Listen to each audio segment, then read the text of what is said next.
Gather round, mortals! For the first time, hear the tale of young Atreus' maiden trip into the perilous Norse wilds, where malice and danger abound. Attempting to help a vulnerable creature, the boy wandered out beyond his protected woods alone. But I can't tell the whole story here, can I? You'll have to step inside.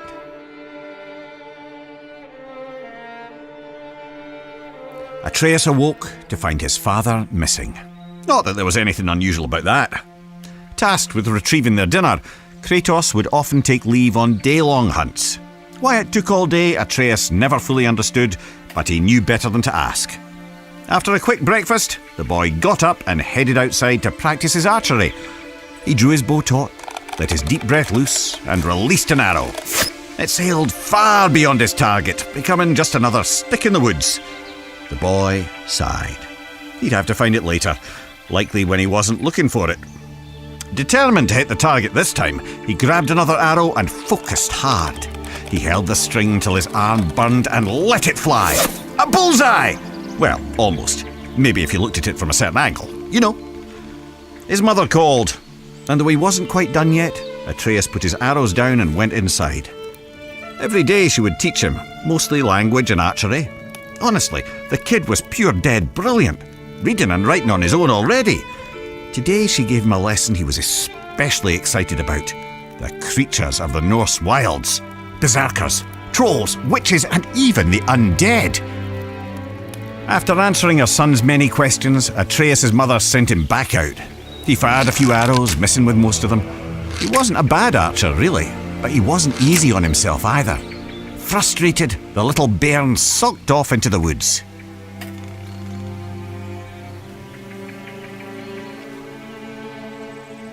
Don't sulk yourselves. Follow the boy to the next area.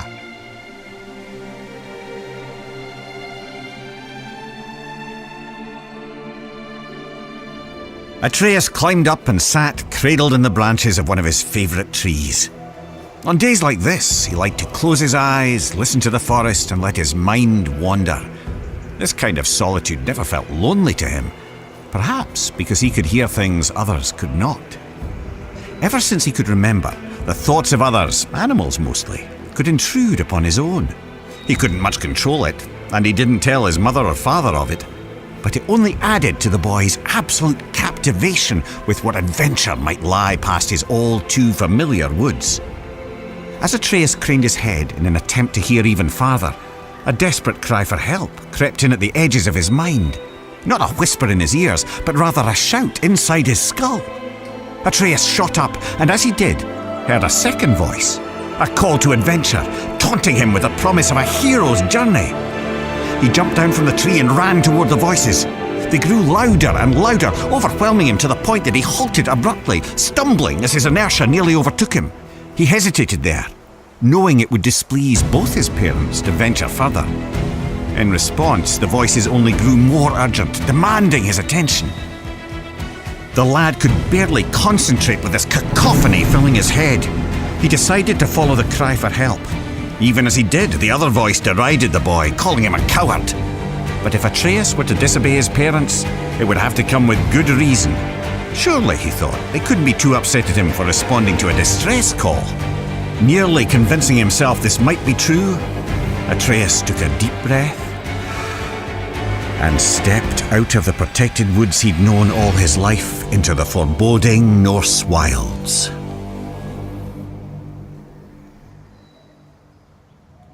Delve deeper into the woods. Unless, of course, you're too frightened.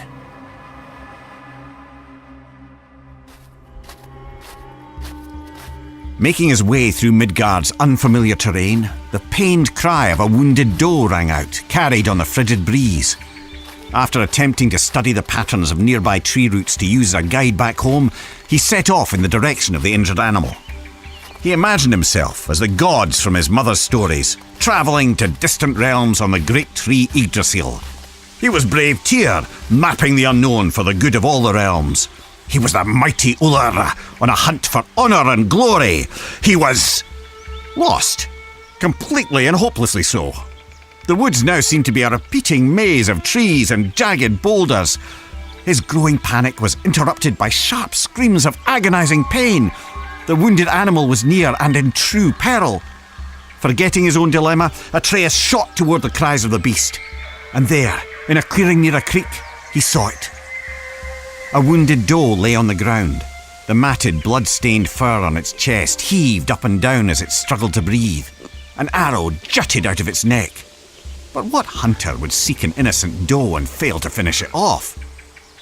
The animal looked Atreus straight in the eye. Its pained grunts eased now as its pupils contracted. The one he had called had come.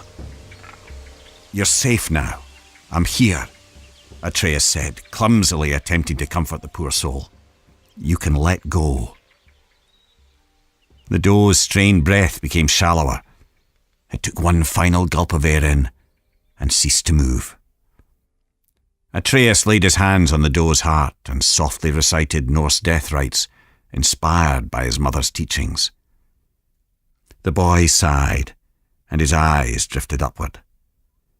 As they did, he noticed there was far too much blood on the ground for a simple arrow wound. The red stains in the snow trailed off into the deeper brush. Atreus jumped to his feet to follow it.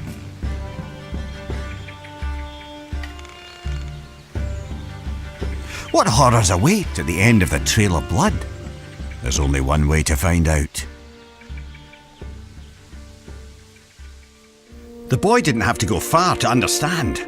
The trail of blood didn't belong to the doe, but to the hunter, who now lay in pieces at Atreus' feet. The boy's stomach rolled as he took in the scene. He held his breath, attempting to let the nausea pass. And that's when he heard something else. Something hidden by the dark forest, mere steps away and still breathing.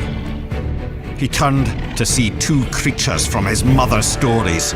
Heaving, vile, undead monsters of pure rage. Draugr.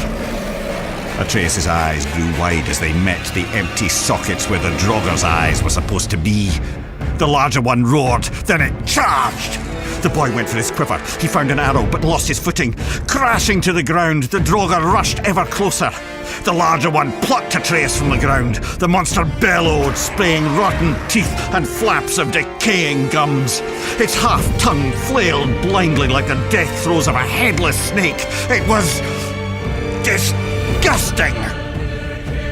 In desperation, Atreus stabbed out with his arrow again and again and again, and by pure chance he connected, striking the Draugr through a hole in its skull. The monster dropped him as he continued to scream and stab. The boy was lucky, but there was no time to celebrate. As the second Draugr raised his blade, Atreus shot an arrow. It exploded against the Draugr's sword, shattering it to pieces. Quicker than the boy could react, a shard of the blade sliced into his arm. He yelled out in torturous pain. But as the Draugr drew in for the final kill, Atreus wasn't afraid anymore. He was angry. The blinding pain turned to white-hot rage as his ears pounded. His vision glazed to pure red. As the creature bellowed with fury, so did Atreus. Two warriors with nothing left but anger and pain. The last thing the boy saw before the world went black was a ghostly white hand grabbing the Draugr by its throat. A small, quiet question escaped Atreus' lips before he fell unconscious. "Father?"